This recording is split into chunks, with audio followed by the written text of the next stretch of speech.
Thanks, and we will take consideration to those.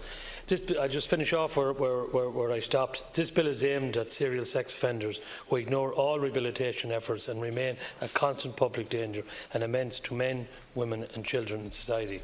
This issue was raised with me some time ago by a constituent of mine, Debbie Cole, who suffered severe trauma, had been raped at the age of 19. Her attacker went on to commit further and more serious crimes. Debbie asked me if I could change the law in this area. I said I would try. Today I am fulfilling that promise to her and to many other victims of sex attacks. There are also other well-known cases of serial sex offenders committing repeat offences in this country where the offenders have made no effort to change their ways. Indeed, the media has highlighted some of these cases recently. The efforts of rape and other serious sex offences on the community and on victims are well documented. Serial sexual crimes are not only imposing emotional and physical trauma upon victims, but such offences also attack the unity and stability of society as a whole. It tears away the protection society offers all its citizens, and we as politicians must carefully not let this happen.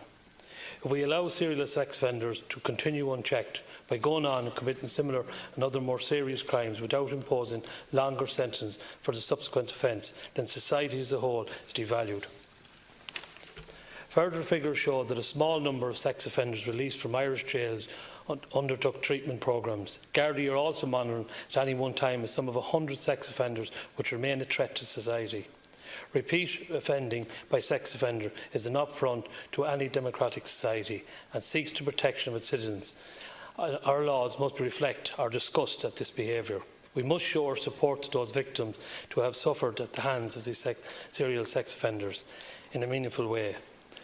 I would like to say, just before I sum up, thank all the members in the House and just say that I want to applaud Debbie Cole, because Debbie Cole, at the age of 19, has been campaigning for this for the last 20 years and beyond, and where she has spoken to a great number of people in this House over those 20 years.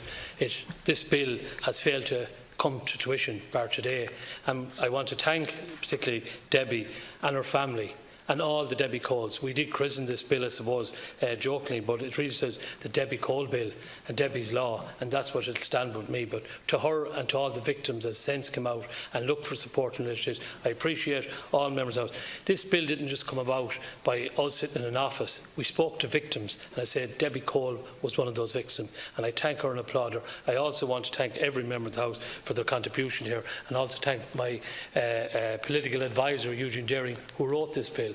And it's, as I said to you, it's my second piece of legislation into the House, and I get great pride in that over the last 2.5 years. Thank you very much.